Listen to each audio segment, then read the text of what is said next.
What's up, everyone, and welcome to Project XTalk, an Xbox podcast episode number 173, presented by Save the Game Media. I'm your host, Kevin, and on today's episode, we're going to be talking all about that Xbox Partner Showcase. But before we get to that, co-host, some have called you the Bo Burnham of gaming. JamPackSam, how you doing, buddy? What's up, man? I'm doing incredibly well. Yeah, I got that comment this morning, and it definitely made my week because people have said that I look like Bo Burnham, and then people have said that I sound like Phil DeFranco.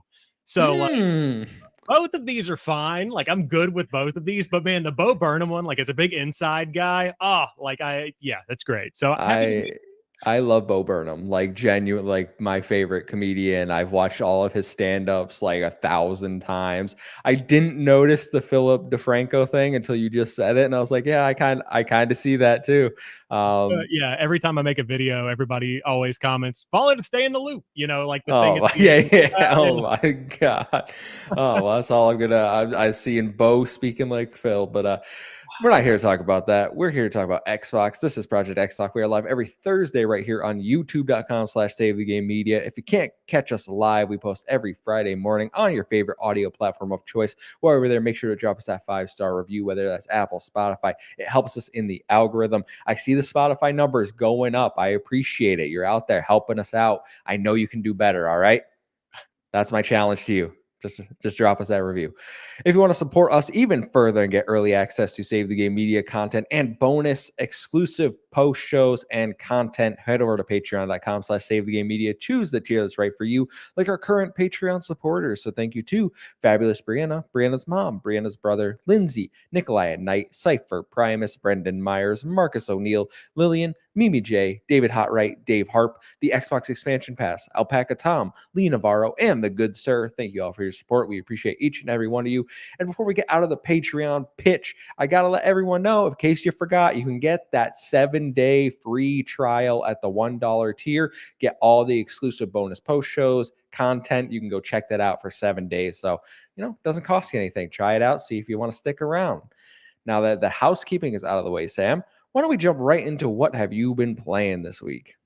So it was a wild week for me. I know that we talked a little bit on Discord, but I ended up, as I said a couple of weeks back, getting one of the big ultra wide monitors. So had a dead pixel on the first one. And I'm like, I've paid too much money to let this fly. So I had to transport the old one back, return it, go get a new one because I found a newer one for $100 more. And I was like, sure, why not at this point? So all of that to say, to get what I've been playing, my week has pretty much been spent going back and forth between Costco and Best Buy. But between those periods of time, I've been playing Hard Space Shipbreaker. Have you heard of this game? I have, and that's because Ethan, the previous co-host of this show, loved that game. Yeah, well, I'm just trying to continue that spirit because I saw, I think his name's Jamie Moran on Twitter. He's a big Xbox guy. Tweet about it. He always talks about cool Game Pass games. And so this one is leaving the service on March 15th. So 8 days from the time we're recording this. And I was in the mood for something light. I had been driving back and forth all day throughout the week to get the monitor situation fixed. And I was like, okay, I'll download this, give it a shot. It's so good. Like, it's just the perfect blend of mind-numbing manual labor in a video game, plus like strategically thinking, how do I cut off this piece and save the most valuable pieces possible and shoot it in the right direction? So really been enjoying my time with that this week. And it's pretty much all I've been playing aside from the standard Halo stuff.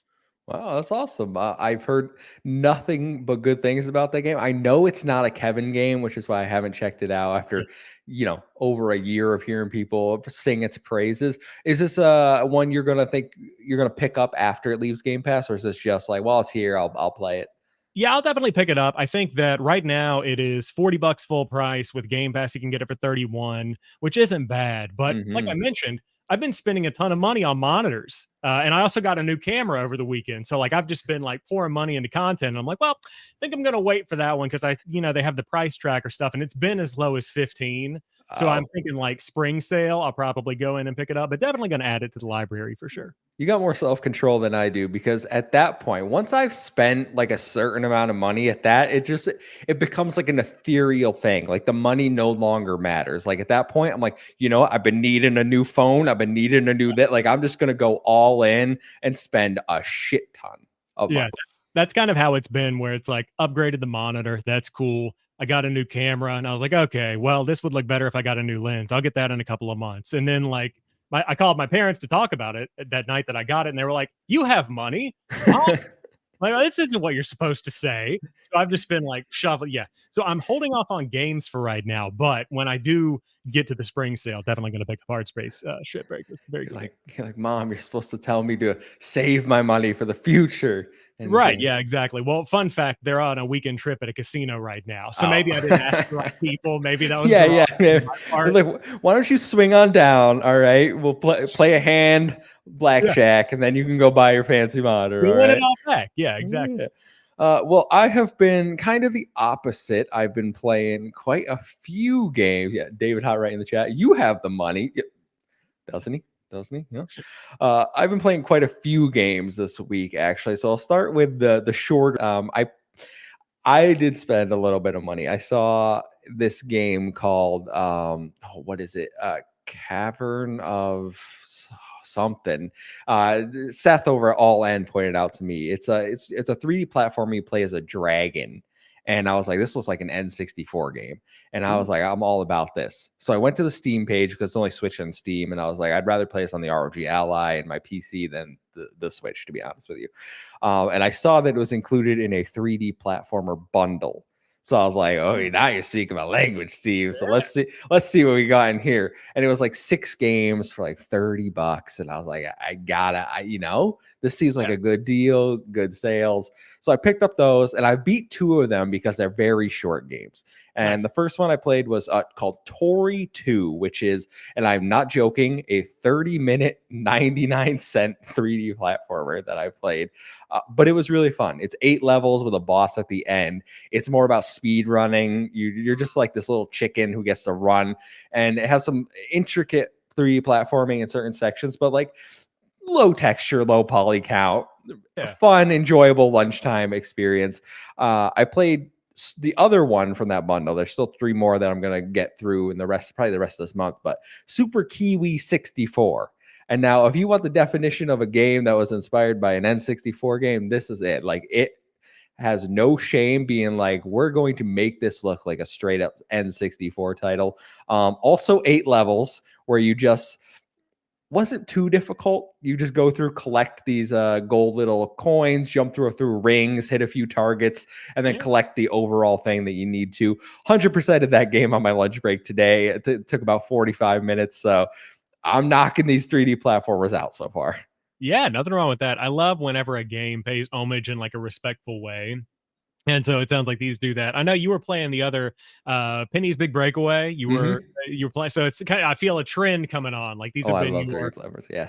when you're not going for the JRPG life, I feel like the 3D platformer life has been what you've been leaning into this couple of past months. It's a good palate cleanser, I think, with how heavy the dialogue and the length of JRPGs that I jump into 3D platformers in between. Like, I already have I have Demon Turf on my PS5. It's like a nice, like, that's what I'll jump into after Rebirth, most likely, is just kind of get my palate cleansed before I jump into Stellar Blade, because the Yeah. JRPGs just keep coming. Um, Other than that, I have played Warhammer 40K Bolt Gun. Nice, I've nice. only played it for probably 40 to minutes to an hour. I did like what I played, though. I am excited to get back to it. I got a little distracted with these platformers, but this is another one, like, just hop in, play a few levels. It's just mindless fun. I don't really care what's going on in the story. I did feel stupid because it has that Doom style. Have you played the game? I I have imagine. not finished it. I've Okay. played probably like maybe 8 levels of it, I think. So one of my big problems with the old school Doom games is they make me feel stupid because I feel like the answer is really obvious. I Yeah. wandered around for like 15 minutes being like, where is the key to this freaking door? And then it was like, oh, I didn't turn around at this one section. It's like there's another door over there that I can just walk in and get a key. And I'm like, man, I feel so stupid, but it's fun. Like, the shooting feels good. I love chainsawing people in the pixel art style, as opposed to what I was doing like Space Marine, which is third person, much more visceral and graphic, but really fun. I'm definitely gonna beat this game. It's getting into the rotation.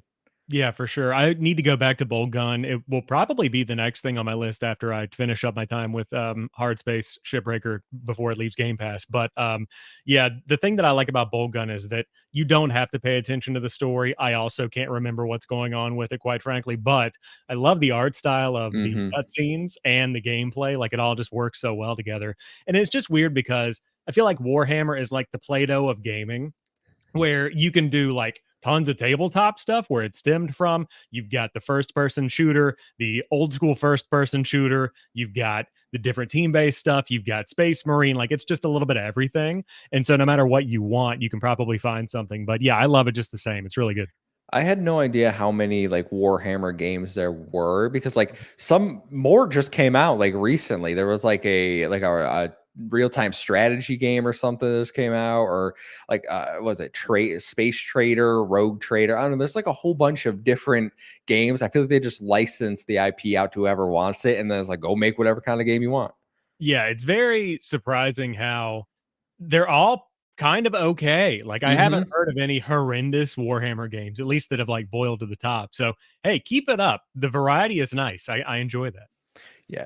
Other than that, this next one's probably going to take you by surprise. I've been playing Heavy Rain. The What? yeah, so my girlfriend wanted, she was like, any more of those scary dark pictures games that we play? And I was like, nah, they haven't put out any, like we played them all. And I was like, I don't know when the next one's coming out, like maybe this year, maybe next year. She's like, all right, any other games like that? And I'm like, not really. Like they're kind Right. of unique in this like I guess you could play Life is Strange, but like it's not scary at all. It's more like a uplifting, like Yeah. happy story. At least the new one. But we Googled it and Heavy Rain came up and I was like, okay, it's free with my PS Plus premium subscription. So let's check out Heavy Rain. And I gotta say, this might be the worst game I've ever played. No. So, I remember I think it was, like, the facial animations and the voice acting at that one part where the Horrible. bird goes missing. Like, I don't know if it was just a product of its time or I feel like I remember it being okay received like reception wise. I don't know. I never played it, so I don't know. Yeah, the voice acting is atrocious. The animations are atrocious. You walk with by holding the right trigger, and then like the controls are just the weirdest thing I've ever seen. And I was like, this is like a PS4, maybe late PS3. I don't know if it got ported to PS4, but like Yeah. this was at the point when like controls were getting modernized. I have no idea what they were doing for this game, but it's genuinely horrific. Like trying to play this, the camera is frustrating. That being said, my girlfriend likes the story and she's like enjoying when we play it, so I'm gonna see it through. I don't think we have that much longer to go. We've played quite a few hours. It's not that long of a game, so we'll see what happens. But as the one playing the game, horrific experience. So I have to go back. You said that you used the right bumper to did you say bumper or trigger to move? Trigger. So it's like a throttle, like in a racing game. Mm. Like you rev up your character basically. Is that how you move? Yeah, well, kind of, yeah. Like you just hold it down and that allows him to walk, and then you use the joystick to like move the direction, and then you use the other joystick to open things or interact with the environment. Because a lot of the times it'll be like open this drawer, and you'll have to do like a move it to the left and then roll Uh, it type yeah. motion. And I'm like, this is so strange. And then other than that, it's just a lot of like QTEs, like hit square so you don't get stabbed and stuff like that. Huh. Interesting. So if you push the left trigger, do you walk backwards? I mean, I have to ask. No, Logical thing to no, ask. no, you don't. No, you have to hold the right trigger and then hold down on the joystick. There was a really frustrating Horrendous. part where you were in this like a crawl space, essentially, like a duck. And the camera would constantly be switching in front of you, behind you, to the sides. So like the direction you were holding would often, like when the camera switched, it would make him turn around in the duck awkwardly. I'm like, that's not what I'm trying to do. It's horrible. Huh. Well, that's one of those ones where I feel like it almost reminds me of your Ratchet adventures where like these are a product of their time and Mhm. they should be left in their time. Uh, David Howright says left trigger. LOL. It's a fair I mean, point. hey, it's like the logical question. Last thing that I've been putting the majority of my time into, and then we'll get into the news. Final Fantasy VII Rebirth. It's finally here. I have put 14 hours into the game so far, Okay. which isn't a lot, especially when I know Silkanet, who is part of the community, has put over 70 hours into the game. He took a few days off. He might have beaten it by now. I know he was near the end, but I am not at the end. I am at chapter 8. I'm in the gold saucer. I'm doing my date. For any OG Final Fantasy 7 fans, you'll know what I'm talking about. But I like so much about this game. I like the combat. I love the story, the characters. Like, it is amazing. That being said, Mm, I don't know if I sign on to the 93 open critic score. At yeah. this current point in time, and I haven't beat the game. All right. I am 52% done with it, it says, the main story anyway. Mhm. At this current point in time, I think I like Final Fantasy VII Remake better than Rebirth. Mm, And it is strictly down to the fact that I cannot get into this open world. I have done maybe 10 open world like activities and side quests, which isn't a lot. Like, there are plenty to do, but my problem is I do not find them engaging. Going to a tower and activating the tower to get more icons is not engaging content to me. Riding my chocobo around, searching the sand or the trees for items is not engaging content to me. Like, I don't know if I'm just picking the wrong side quests, but so far, like, the side quests do not make me want to continue to do side quests. yeah, that I saw your tweets earlier today talking about that, or sometime this week talking about that. And I saw the report that came out that was talking about the PlayStation 5 focus for Final Fantasy and how it's going to be, at least the first two games are confirmed to be console exclusive. Sony locked those down. And there was that discussion around being able to design the game for one piece of hardware allowed them to make the world bigger.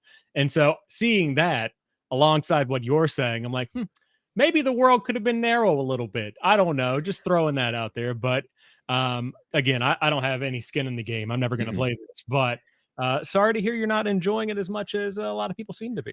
I still like it a lot. I'm here for the story. I will go back and do, like, before the point of no return. I will go back, do some more of the side quests, and hopefully, like, find those engaging stories that people are telling me. Like, Ghostly March in the chat, I've done well over 50 of them. So, like, Mm. other people are finding it. Maybe it's just I haven't picked the right ones. I do find Queen's Blood, the card game in the game, to be awesome. Like, that is the only only part, like, side thing I'm really like engaging with. I'm like, I gotta beat you, gotta rank up. I feel like a Yu-Gi-Oh duelist going around, like, you know what I'm talking about. But yeah, I really like it. I'm excited to see where the story goes. I just haven't connected with the open world stuff nearly as much as I wanted to. Yeah, well, keep us in the loop on it. I know you're going to keep chunking away at it. Obviously, it's one of the biggest games of the year. So excited to see how you continue to kind of grow with it and see if your opinion changes in the weeks ahead for sure. Yeah, absolutely. Well, we'll keep on. I'll keep on that. Wait, Ghostly March. There's a proto relic quest in the second part where it's a tower attack defense game. Okay, that sounds a little more interesting. I will say, Yuffie, best character so far. Anyway, I'm a Yuffie. I tweeted Yuffie fan account now. All right, that's what we're doing. You Um, keep fighting that fight because I don't know what it means, but yeah, hey, good on you, man. she's a ninja. She's Oh, a little energetic. She's having fun. But nice. let's stop talking about Final Fantasy VII Rebirth and get into the news. First up, the Xbox partner preview showcase event was yesterday, and we have the full breakdown of games that were discussed. I did include a link here, Sam, if you want to pop it open. Mhm. But the first game shown, well, before we get into the games, you've watched the event, I assume. What were your overall impressions? So my overall impressions were that I'm starting to see their general vision for how these presentations are going because we had this partner preview, we had the event a couple of weeks back that was more of a first party kind of situation. And they're trying to find different ways to promote games, both big and small, in between Summer Game Fest and the Game Awards. Like they're trying to sprinkle more in there. And so, like, after watching this, I'd probably give it I would say in my book, maybe like a 7. Maybe that's kind of where I'm at with it because there were things that spoke to me, like I'm interested in some of these. Mhm. Are any of these in my top 10 most anticipated games of the year? Probably not. But it's cool to see them on display being promoted on the Xbox stage. Yeah.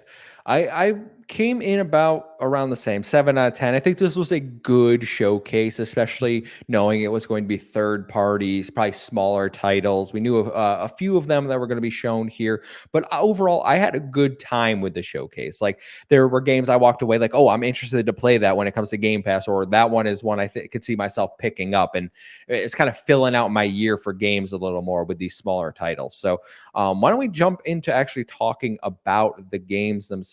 Because first up was from Riff Raff Games. Oh no, sorry, was from Reflector and Bandai Namco. It was Unknown 9 Awakening. It's coming summer 2024. This is a action adventure third person game where you can, I know Ty Guy Travis actually did a preview for this over at IGN. You can take control of enemy bodies with this I forget what they called the move that they were using in the preview, but essentially you like rip their spirit out, take control of them, and then when you do that, you can use their abilities. Like if you're a big brawler tanky guy, you can smash the other enemies, you can shoot barrels to kill yourself and then go back to your own body. I thought this game looked really, really good. Like I'm interested in this one for sure. Yeah, it looks very interesting. I'm rewatching the trailer right now. I think the thing that stood out to me the most here is that you can still tell it's on one of those double A kind of levels, indie Hmm. levels. Like it's not a super polished triple A game, but some of the lighting, some of the environments, like you can really see the detail, the beauty of like next gen content. And I like the gameplay style. And you'll see me as we talk about these things comment on that a lot, where these games really feel unique a lot of the time. And some of them are, I don't want to say cookie cutter, but they're fitting a form that we are familiar with. This doesn't really seem to be one of those. Like it Hmm. feels very unique in its premise. I like that. Yeah, apparently this was revealed a few years ago or announced a few years ago. I think this was the first gameplay trailer. I have no recollection of ever hearing about this game. So when I saw it, I was like, this looks like something, and there's a stealth component too. So like that draws me in. Like I'm excited for this one. I was reading a little more about it, and I don't know if you how much you read into it, but apparently the creators of this want Unknown 9 to be a multimedia franchise. Like they have ideas for like things outside of video games. They're saying this is the introduction to the universe they're building, and then they want to expand on it with things like comics and movies and stuff like that. I mean, it's very interesting to see video games break that mold because we're seeing it more. Like we had the Fallout trailer drop today. And so it's kind of like that on a smaller scale where Fallout was introduced as a game. Now it's breaking into TV. If that's successful, could Amazon make a movie? Maybe, who knows? So if this is successful, which it very well could be, it'd be cool to see a comic thing, like a web comic. Mhm. I like that level. Now I have not read this myself, so I don't know how big they want to take it, but making more stuff for the people that are sure to love this or the people that love this once it comes out is always going to be a good move because it all markets itself, right? Like the comic supports the game supports the comic. And it really depends on the story and the experience being good. So Mhm. sounds like they're pretty confident. I know this isn't the first studio that has those grand plans. I know the guys that left Ben's studio, they started a new studio. They have similar ambitions for what they're working on, which slips my mind right now. But if someone in the chat can tell me. But we're seeing more and more of this, trying to like we got to have a multimedia approach. And I say like maybe they should wait and see if the game's actually good and like people actually care before they start like having these grand visions as like let's start hiring artists for our comic book, you know? Yeah, no, I agree. I think that, I mean, that goes for anything in life. Like you and I could have grand visions of establishing a gaming TV network, but like, you see, yeah, G5. G5. I like that. But even if we want to do that, we've got to work our way up to earn that attention to do that. So I totally agree. Might be getting the cart before the horse here, considering this is the first time I've heard of this game. Yeah. But hey, maybe I'll go see your movie. I don't know. We'll find out. Next up from Riff Raff Games, we got a cinematic trailer. where you play as a witch. It's called Sleight of Hand. This is a third-person stealth game that will be coming to Game Pass, and I believe it was dated for 2025. I might have got that wrong, but not really much to go on here. They I don't know what the game is, but like they told us third person stealth game. Cards are seemingly involved in some way because she used them as a weapon in the trailer, but Mhm. um not the best showing for me. I would have preferred some, even a little bit of gameplay to give us a sense of what the game was. Yeah, I mean, I'm looking at the Steam page now, and it says that Sleight of Hand is a third-person stealth action deck builder about taking down the coven you used to run with. So, I mean, that description personally told me more about the game than the trailer did. Hmm. Uh, I mean, I agree that they did as best as they could with what they had to grab the attention of the people, but I'm interested in it. Kind of reminds me of the general premise of Neon White, where it was really like a speed run FPS, but there were also the card elements that were thrown in there. So maybe it's kind of building off of something like that. But I love a good card game personally. Like I'm a big fan of that kind of thing. Hmm. So this is one of the ones that I mentioned at the beginning of the show that it stood out to me. It grabbed my attention. It's definitely on my wish list. Whenever that wish list item goes up, but yeah, I would love to see some actual gameplay once we get to that point of like, okay, sounds great. What are we actually doing here? Yeah, I mean, I like card games. Marvel's Midnight Suns was one of my favorite games the year it came out, and everyone dismissed that because of the card system. But I absolutely loved those types of games. Like Fantasy Star Online 3 is another one where it moved from its action combat to a card based system. So like cards can appeal to me. I'm here for it if the gameplay comes out and looks good, but it's also on Game Pass. So like the risk there for me just trying it is pretty low. Yeah, that's one thing that I saw pop a couple of times throughout this partner preview as a game that I'm like, oh, that looks cool. And then the Game Pass logo pops up, and I'm like, oh, now we're talking. Yeah, Like it looks now it's really even cooler. yeah, like with the Stalker original trilogy, we haven't gotten there yet, but that was an example of like, oh, that's neat. It's $40. Yeah, maybe someday. But like the games that are like sleight of hand, where it's Game Pass day one, I assume it's day one if they're talking about Game Pass during Mhm. the review. But like, oh yeah, totally, I'm in for sure. Speaking of Game Pass, another game coming to Game Pass is The Alters. This is probably the trailer that's got the most amount of hype from the showcase, I would say. You play as like an astronaut that gets stranded on a planet. You use this resource, and I forget the silly name they came up with for it, but you use a resource to create alternate versions of yourself that'll help you manage your space station and survive. So in the trailer, they were talking about how like the new version of you from an alternate timeline you might have not got divorced, and that could change what you do. You could have become a farmer, so you're better at agriculture. Like it has a very unique presence. You live in this kind of weird circle space. It's like a giant wheel essentially, and there's different sections where you need to get alternate versions of yourself to like take care of whatever is in that section to live. I don't know if it's for me, but immediately when I saw it, I was like, this is going to appeal to a good amount of players that like just on the premise alone. Yeah, I mean, this is one that kind of like you said, I'm not going to be playing this because it just seems like a whole lot of stuff that I'm not. It's a whole lot of stuff that I'm generally interested in, but no one thing that I'm really like all in on.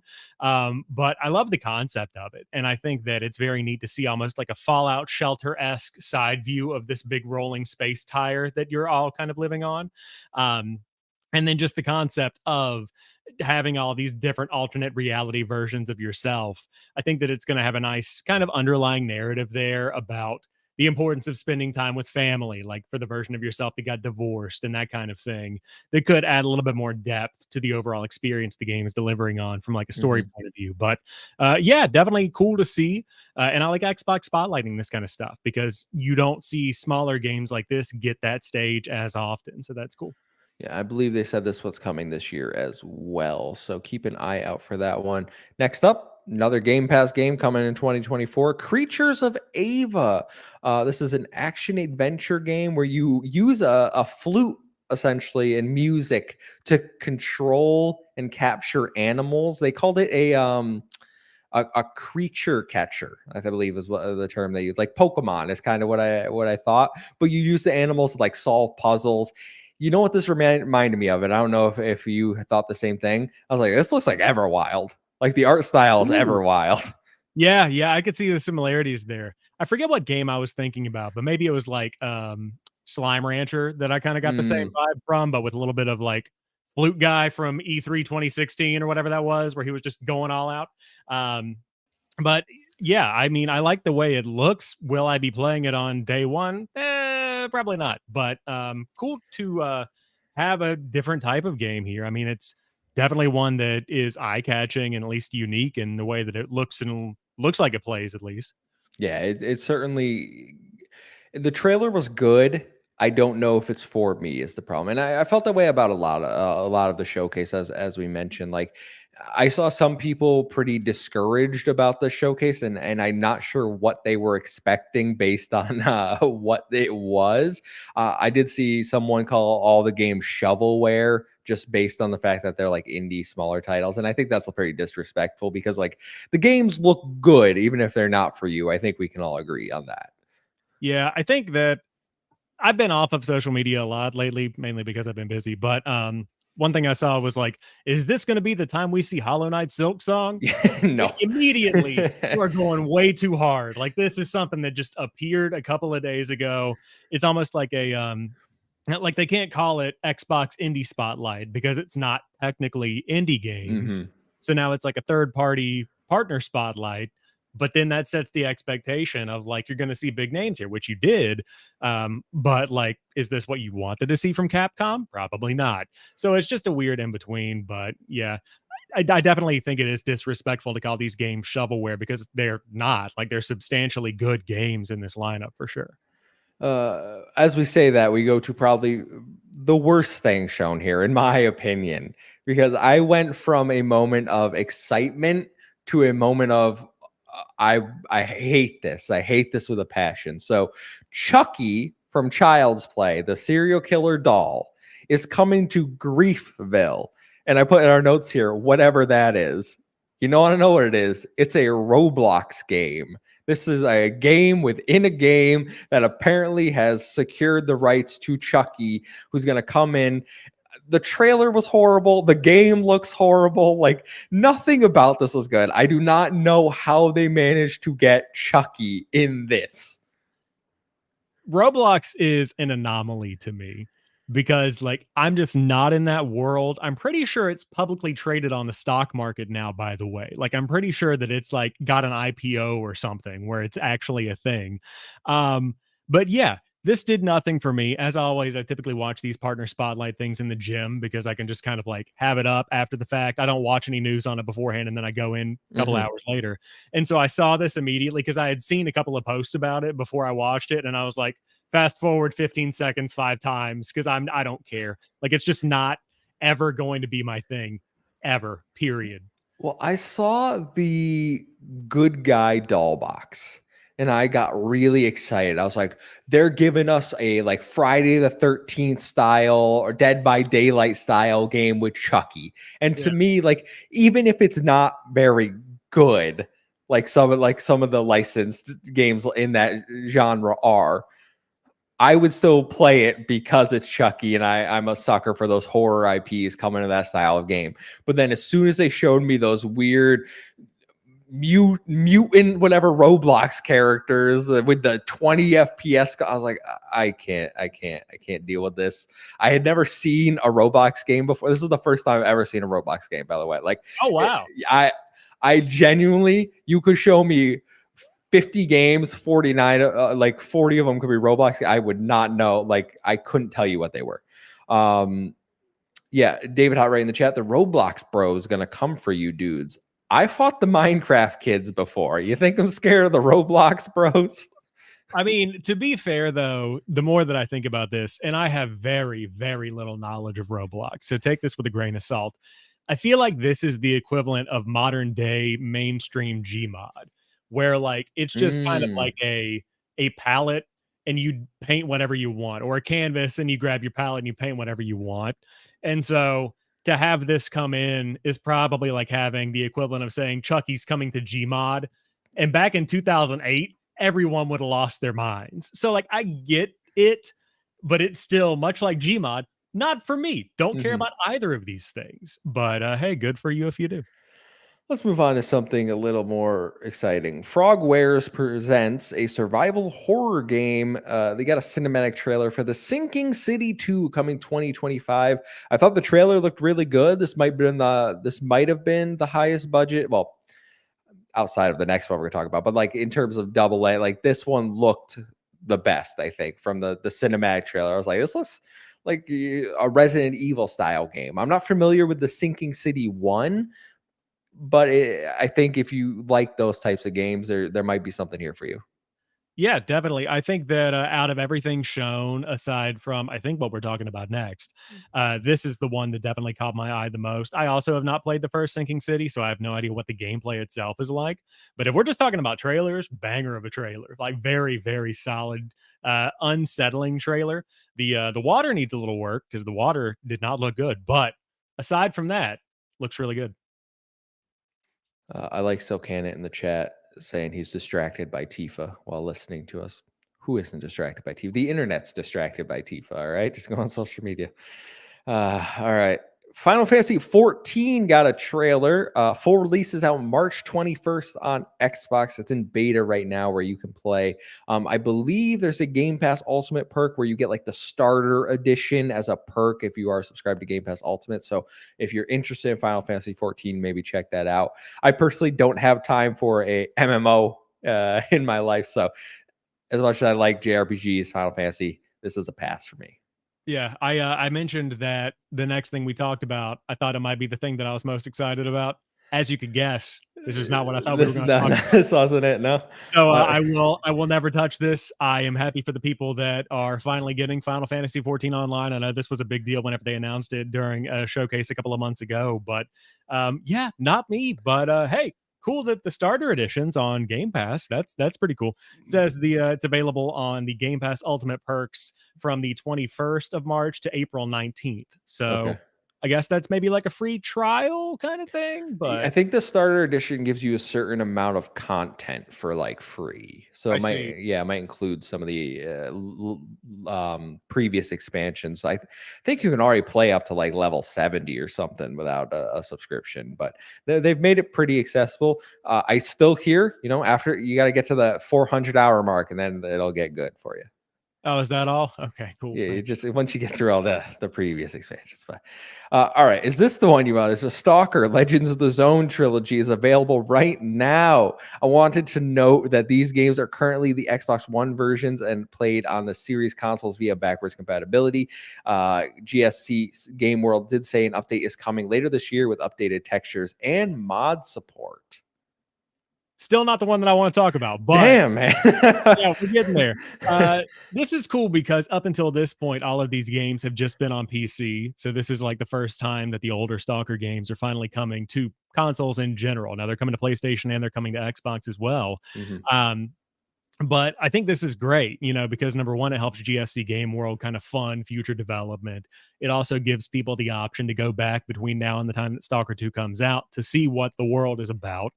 And it's nice to see just accessibility for these older games because while it's easy to buy games on Steam, it's easy to play stuff on Steam Deck, it's not as easy for the vast majority of people as just going on their PlayStation or Xbox and playing it. And so the mhm. fact that you can get it on PS5, PS4, Series X, Series S, Xbox One, I mean, that's just great for millions of more people to be able to check out soccer.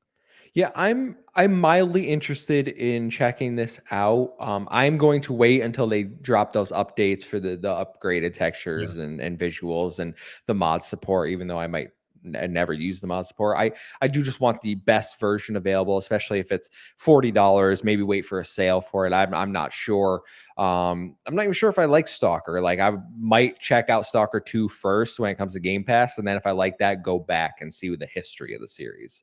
Yeah, I know that for me, we've talked about it before, but my gaming tastes have changed a lot through the years. And so I always look at Stalker and I compare it to Metro Exodus. Now I'm sure, Hmm. or I should say Metro General, like, you got all these different Metro games. But they're very hardcore, where they can be very hardcore. And so I have to be in the mood for that, where like it feels like a very realistic RPG. Mm. So maybe this will be like a summer game for me. I'm not in any kind of rush to pick it up.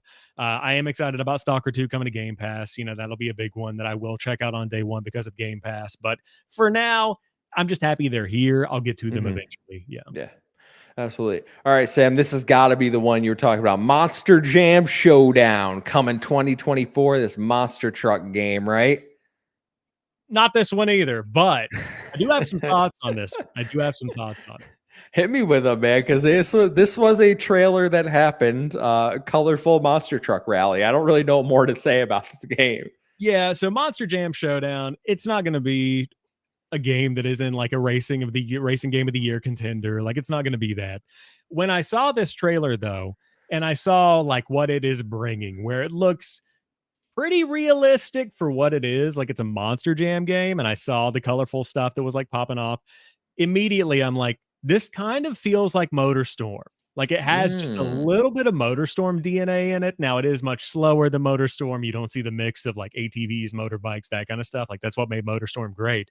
But I like the way it looks. I like the way that it plays. I might see if I can get a code for it. I'm definitely not going to like buy it on day one because this is not a game that I'm spending that amount of money on. But I like the racing elements. I like the way it looks. And I just really miss MotorStorm. Like I am unashamedly a shill for MotorStorm. I loved that racing game. It was so good. And I really want more of it. Of course, the Evolution Studios is now gone. So I don't know if we'll ever get a real MotorStorm again from PlayStation, but hey, if Monster Jam Showdown is the next best thing, might have to give it a look. I don't know. MotorStorm, the best kiosk game I ever played because I Oh, never had a PlayStation 3. yeah, I'm pretty sure one of my vertebrae is still a little bit out of alignment from the direct Yeah. vertical target demo that I played on repeat with my dad. So good memories there for sure. The only thing I thought of when we were watching the Monster Showdown, or what was this game called? Monster Monster Jam Jam Showdown. When I was watching this trailer, was kind of reminds me of MX versus ATV, like the old school ones that like they were jumping over. I was like, I used to play that on the PS2 back in the day. Like this looks like that. Yeah, there's a beauty in those games. Like MX Unleashed, still one of the best backwards compatible games I own. Like I love that game. So don't knock until you try it. I'm just saying, I'm not gonna die on my hill for Monster Jam Showdown, but I am mildly interested. All right. Well, moving on. Fifth time's the charm. Clearly, this one, Persona 3 Reload, is getting an expansion pass. The first two will include music tracks from Persona 4 and 5 and costumes for those in the Velvet Room. The third wave of DLC, if you even call it that, is Episode Aegis, otherwise known as the answer to Persona 3 fans, coming this September. And if you have Game Pass Ultimate, it is included for free, just like the Persona 3 Reload. So, Sam, tell me all about your most your hyped game. The only thing I'll say is that I just realized we're working through these in the order they're on the graphic. So we have a long ways to go before I get to the thing that I want to talk about. But I did say on Threads, Persona 3 Reload, cool to see the expansion pass thrown into Game Pass Ultimate. Like that's a really nice perk to have. They definitely did not have to do that. In fact, I would say that's like counterintuitive to what I think they would use Game Pass for. Mhm. Like you would think that they would get people in the door and then make them pay for the expansion thing. Um, so a little bit weird there from a business POV, but like from the gamer side, hey, that's neat. Will I ever touch it? No, but more power to you, man. Yeah, so this is for anyone that doesn't know, this is an epilogue to Persona 3 Reload. So like this trailer kind of spoils some of the end of Persona 3. If you haven't played it, you don't know what the trailer is anyway. Like it's just like a bunch of nonsense. As someone that played and beat Persona 3 Reload, I'm not really feeling going back to it, especially because from what I have heard, and I assume this is going to be a faithful remake of the original DLC. This is basically just more dungeon crawling, which is the most like the worst part of Persona 3, the most tedious part of Persona 3. So I don't know if I'll ever play the answer. I already know what happens in it. It features a character that I don't really care all that much about. I do think DLC in Game Pass Interesting move, especially when we've seen other Persona games with Persona 5 Tactica, just a few months ago. They had day one DLC where you played as um, two characters from Royal that were not included in the base version of Tactica. They got their own little spin-off story in Mm. Tactica, and that was $20. And I just bought it because I was like, those are my two favorite characters. I want to play as them.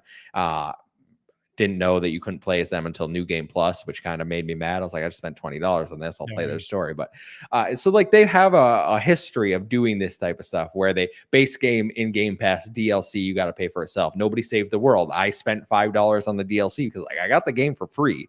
Totally, yeah. I do the same thing with I did it with Children of Morta. I really enjoyed Children of Morta, so Mm, I picked up the expansion for that.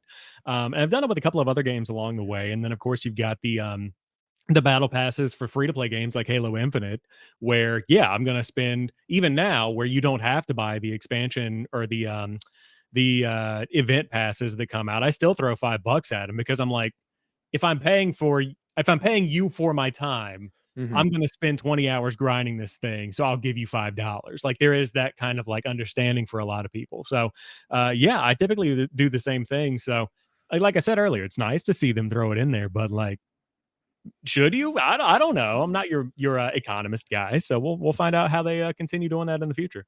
Yeah, Atlas and Xbox, they got a good relationship going on right now. But let's Yeah. move on. We got a new gameplay trailer for the first Berserker Kazan. This was a game shown revealed at the Game Awards last year.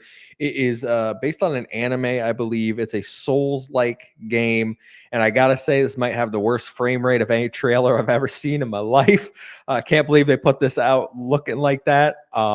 The game looks awesome. It's not my type of game, just because I don't like Souls style games. But from like an artistic standpoint, combat standpoint, I'm like, this looks awesome. Just sort out that frame rate.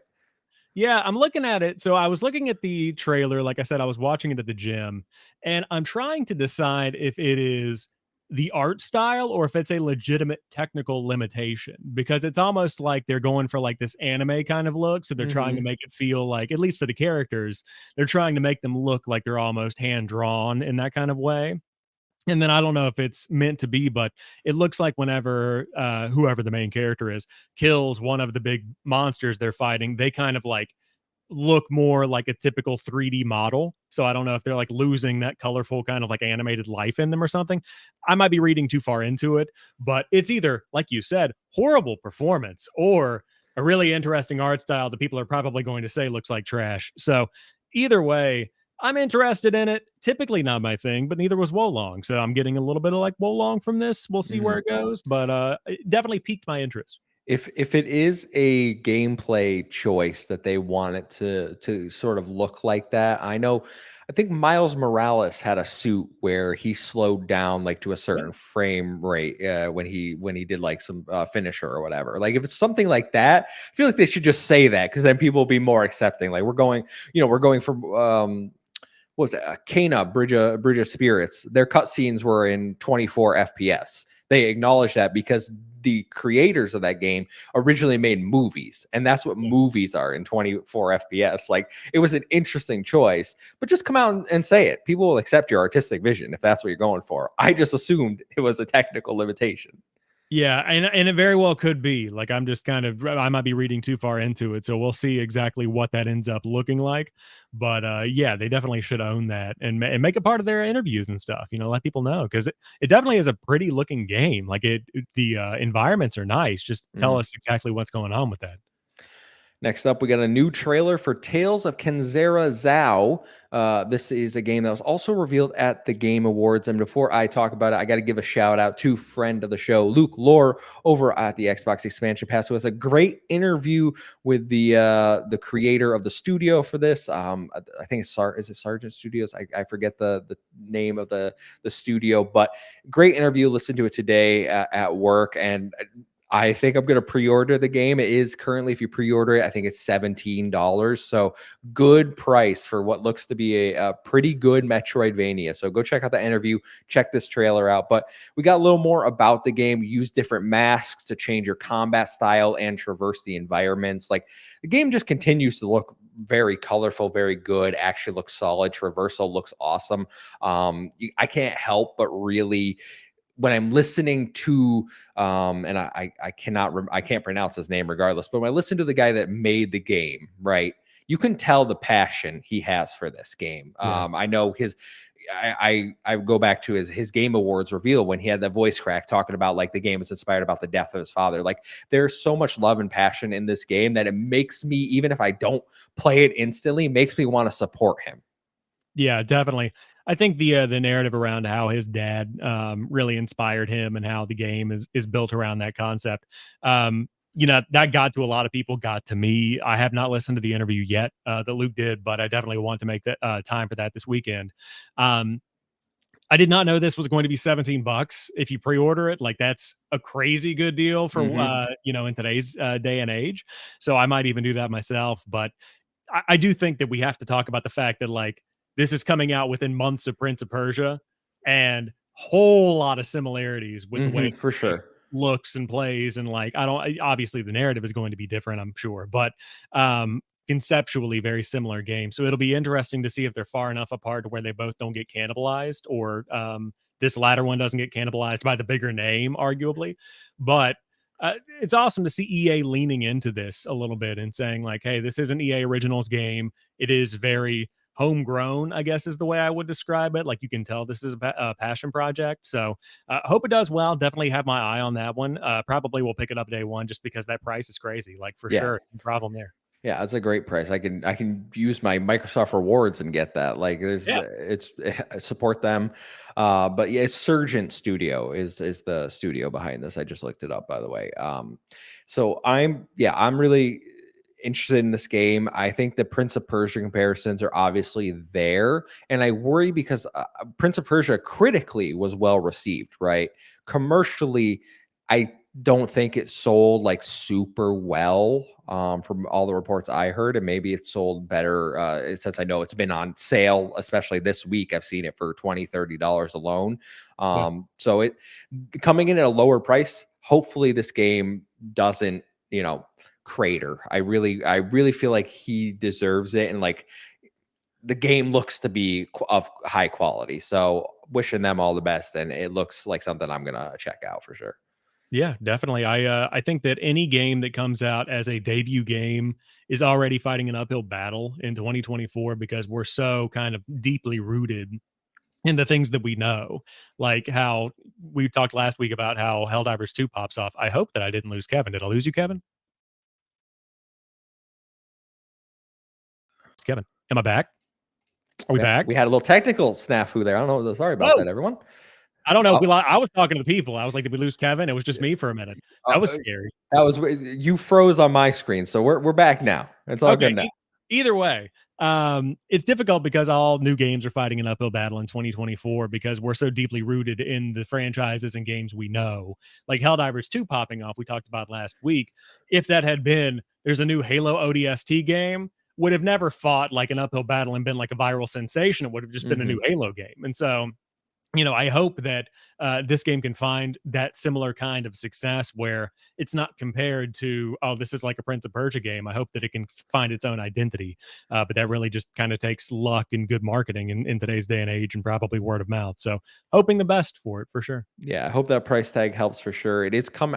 If it was me, I'd move the release date. It comes out the same day, April 24th. It comes out the same day as Iden Chronicle, which is on Game Pass, but also 2 days before Stellar Blade. So I think maybe not the best time to release it, but different genres. So hopefully it finds its market.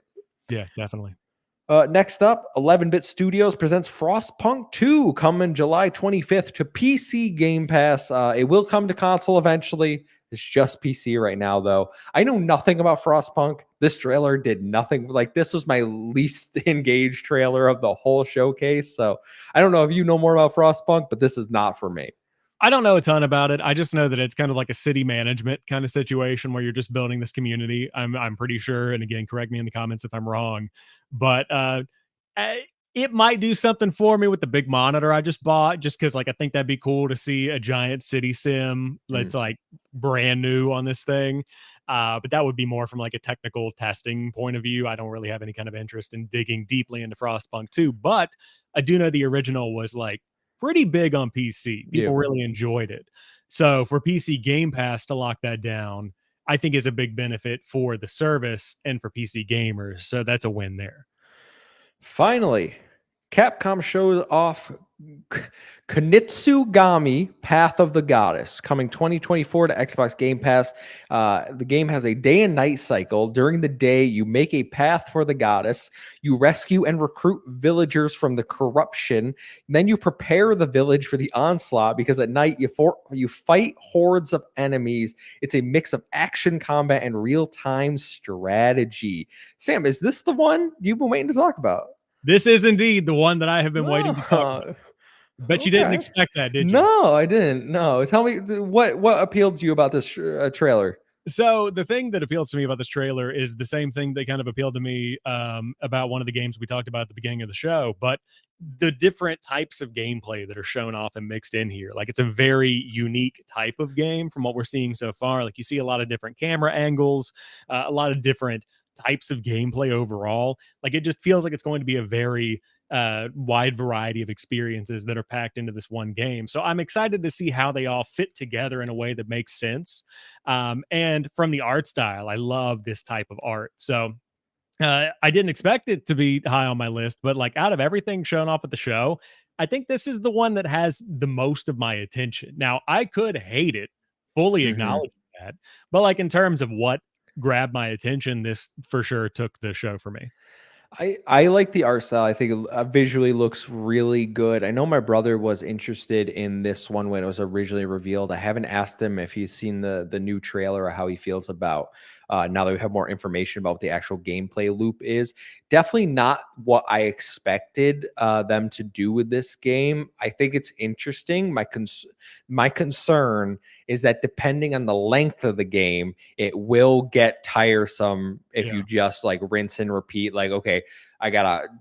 It's a bit essentially a tower defense game, right? Like in real time, like that's kind of the gameplay loop, like especially during the night anyway. But they mix in that action combat to make it a little more exciting. So if this is a shorter experience, then I think this will work out just fine. Like I don't expect it to be like game of the year or anything, but like a 7, maybe an 8. If you're looking for those type of review scores, is kind of what I'm getting the vibe of here. I think it looks really interesting. We'll have to see how it performs and if people actually latch on to it, but definitely not what I expected. Yeah, no, I agree. Whenever we first saw this game, I did not expect it to be this either, but I'm watching the trailer again on my other monitor or the other side here. And it's just had to throw that in there.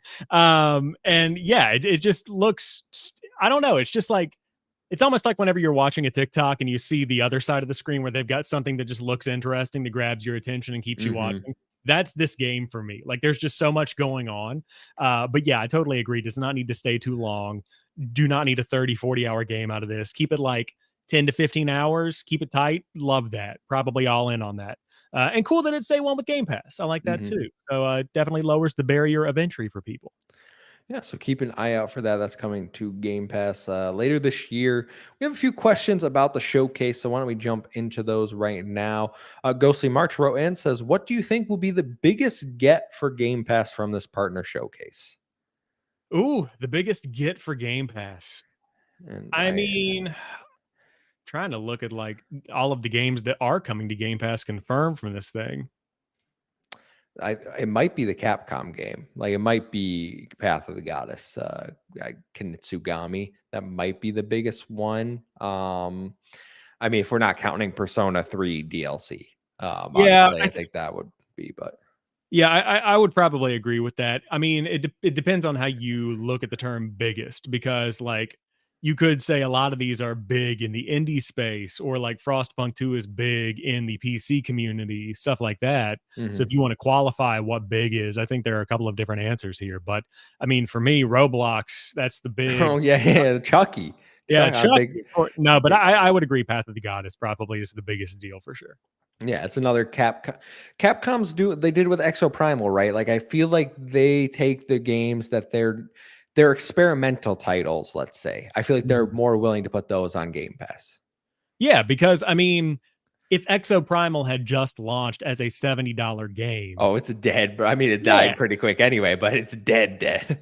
Well, I mean, it was a brand new IP, is a brand new IP in the grand scheme of things. And if you just launched it out there as $70, no one's going to go out and pick that up on day one except for like a handful of hardcore people.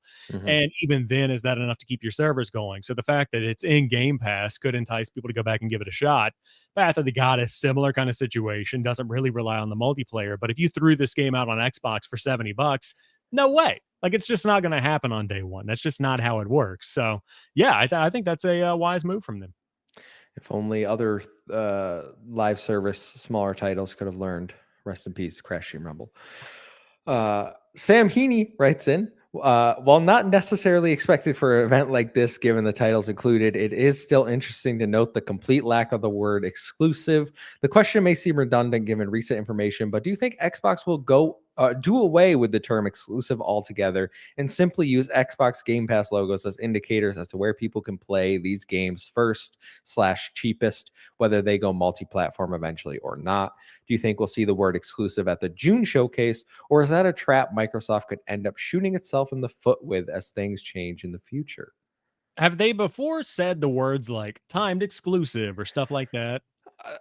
I can't remember them saying the word exclusive recently. If I remember correctly, and chat or the comments afterwards can correct me, I feel like the phrasing we've heard recently is only on Xbox or play first on Xbox. Something that like play first on Xbox like indicates, okay, this is probably a timed exclusive, right? Because it's Yeah. coming to this platform only on Xbox. That encompasses the Xbox ecosystem usually. So they don't have to say like console exclusive, you know? Yeah.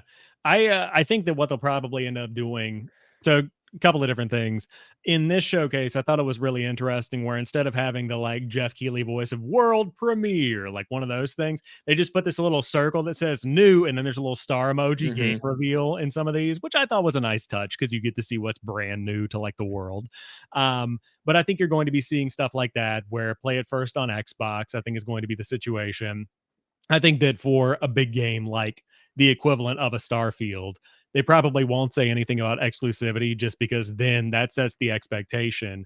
Like if they had come out last year and they could have done this, I don't know, but if they had said Hi-Fi Rush is the biggest Xbox exclusive of the year, and then it's like all of a sudden, hey, by the way, it's not coming to other places, then they've got to backtrack on that. So I think play it first on Xbox, nothing for the big games, and then I think day one with Xbox Game Pass, that's a powerful thing. Like I am fully expecting at the end of the trailer for this year's Call of Duty or whenever that contract lets Hmm. them do it. Like, of course, everybody's tuning in. You've got all the big streamers that are watching it. And as you know, you see whoever the next big bad guy is start to kind of take form at the very end, play a day one with Xbox Game Pass. That is some powerful marketing right there. So I think that's their strategy. I think we saw some of this, maybe, I don't know if it's a change, but some of this at the Xbox showcase, that the developer direct that they had in January, where they did that screen at the end of every game where it was like release date, what platforms is coming to, like PC, Xbox, and then Game Pass, right? Like those were the things they said. They didn't have any of that, like only on Xbox, Yep. like they didn't really have that kind of wording. So it might be something they've already done subtly, and we just haven't really cared enough to be like, they're not saying exclusive.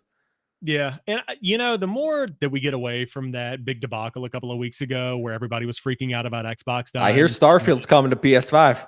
I want to die. New rumor. Yeah, but the further we get away from that, the more that I really appreciate the idea of letting the games like speak for themselves and not having to be this like tribalistic, oh, this is an Xbox game. I'm ready to fight for this Xbox game. Like, if it's a good game, let it be a good game and who cares where it is. And I think that is marketing they want to lean more into, to focus on the game and not where it's going to be. That's a big deal for them, except for Game Pass. They want you to know that you're going to be able to play that Yeah. on Game Pass. Yeah. Oh yeah, for sure. Game Pass. Speaking of Game Pass, because that's all the questions we have, we'll round out this show with your Game Pass update for March. So available right now, you can play Paw Patrol World for cloud, console, and PC. March 12th, you get SpongeBob SquarePants Battle for Bikini Bottom Rehydrated for Cloud Console PC. It can go with your new $700 SpongeBob Xbox Series X that they just released today. Absolutely ridiculous, the price of that. March 13th, you get Control Ultimate Edition for Cloud Console PC. March 14th, No More Heroes 3 for Cloud Console PC.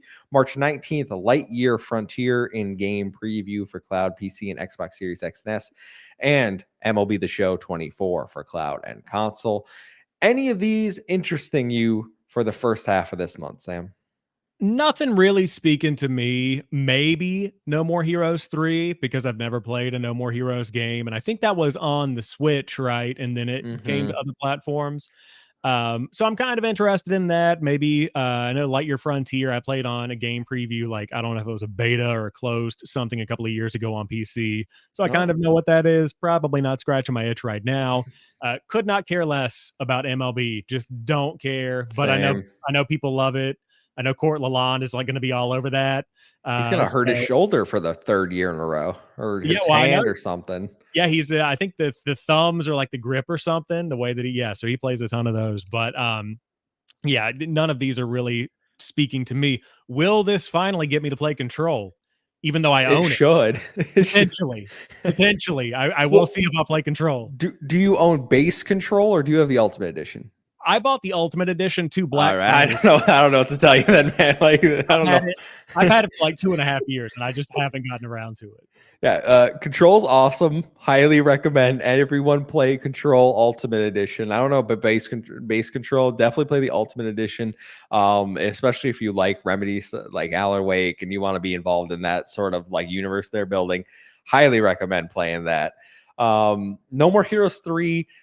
The other two aren't on Xbox, nor is the spinoff. Apparently, you need to have all that information, otherwise the story won't really make sense. I think the first one was like a Wii game, if I remember correctly. Like it was, yes, I remember slashing with the Wiimote, but yep. Probably not for me. It's even a little too much for my taste.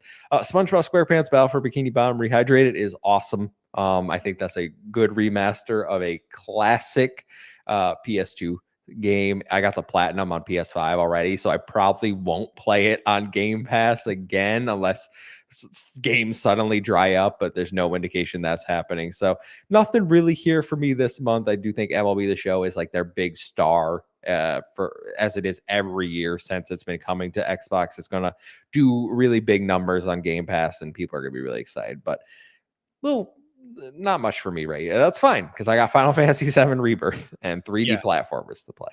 And I have games from 2 years ago that I'm just rediscovering because why not? Who knows? And you have Control Ultimate Edition.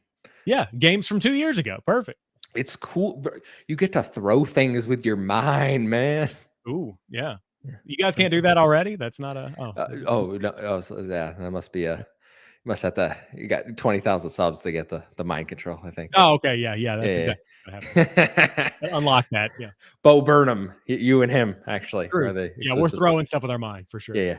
Well, Sam, that is all we have for this week's show. You want to let everyone know where they can find you, my friend? Yeah, you can find me inside recording documentary. No, you can find me on Threads, YouTube, TikTok, Instagram, all the stuff. I'm talking about gaming stuff. Had a big video pop off this week, so it's good, and I appreciate everybody coming in to check stuff out. So, yeah, excited to do all of that, and then of course every week sit here with you, talk about video games. Always a good time. Highlight of the week. Oh, well, thank you very much. I love, I had some Moe's before we came today. Yeah, it's a mistake. The last few times I used to be a Moe's diehard supporter, like Moe's at Chipotle. And then like 5 years ago, I feel like Moe's took a drastic downturn and now it's not good no more. It's just, and I today reaffirmed it. I was like, third strike, you're out. I'm done with it. I'm done with you, Moe's. Sorry. But I don't know where I was going with that, except that I don't feel particularly well right now. So I appreciate the kind words. Yeah, no worries. I think that we can all tie the Moe's decline back to the rebrand where they got away from the fun, like colorful logo and building, and then they rebranded like something that's a little bit better than Chipotle, but still kind of boring. And I think at that point, they also like got rid of half their spices to save money, and they got rid of mushrooms. Who? I mean, come on. How can you Yeah. not have a burrito with mushrooms? I Yeah. don't know. That's you You get know, mushrooms. I love mushrooms. You want to know what they have today? And then I'll tell everywhere they can find me. But I went in today. They have, the Doritos taco that they have at Taco Bell. Oh yeah, They intimately familiar. they have that at Moe's now. It's not Doritos, but it's like their own like spice. I'm like, this is literally what they do at Taco Bell. Like, this is how far we've fallen that you are copying Taco Bell. I mean, for what it's worth, Taco Bell has a new crunch wrap with a giant Cheez-It in it. So, I mean, how the mighty have fallen. You put a Cheez-It in my crunch wrap. What are you doing? What kind of world are we living in right now? America, everyone. This is what we do here. But you could find me at the Muffin Mon on Twitter, Threads, everywhere. That's a 1 to 7 I O and 7A. Follow us at Save Game Media everywhere to stay up to date with all of our latest content. Until next week, we'll see you. Goodbye.